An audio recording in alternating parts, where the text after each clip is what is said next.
Dianne Feinstein, the longest-serving female member of the US Senate, has died at the age of 90. The California Democrat, who pushed bills on gun control and the environment, had been unwell and planned to retire at the end of her term next year.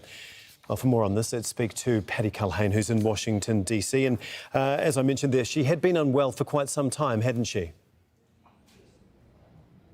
She had been, and it really led to calls, a lot of people talking about perhaps it's time to put age limits on members of Congress. It's not just Dianne Feinstein. It was Mitch McConnell, who has been freezing on camera. There are, of course, questions about Joe Biden's age as he runs for re-election, as well as Donald Trump.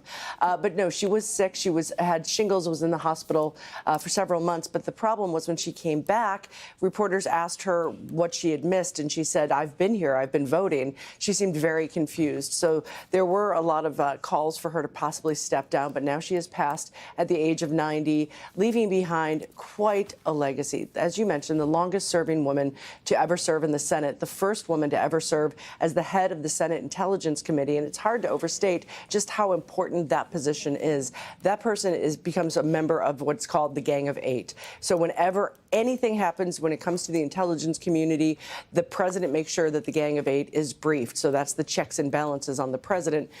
She had a very impactful career in the Senate, especially when it comes to guns. She became mayor of San Francisco after an assassination, which she witnessed, and she said that forever scarred her. And so she introduced and passed the military assault-style weapons ban that was in place from 1994 to 2004. And it was incredibly effective. We saw mass shootings go down in that time. When Newtown, Connecticut, 20 children and 6 educators were killed in Connecticut, she tried to reinstate that assault weapons ban and failed after furious Republican opposition.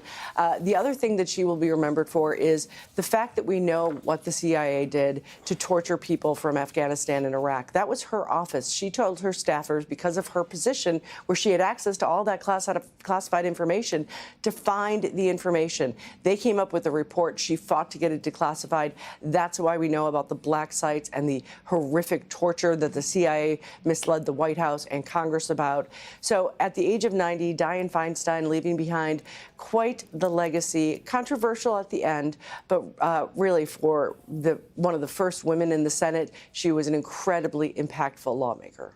OK, thank you so much, Patty. That is Patty Culhane for us in Washington, D.C.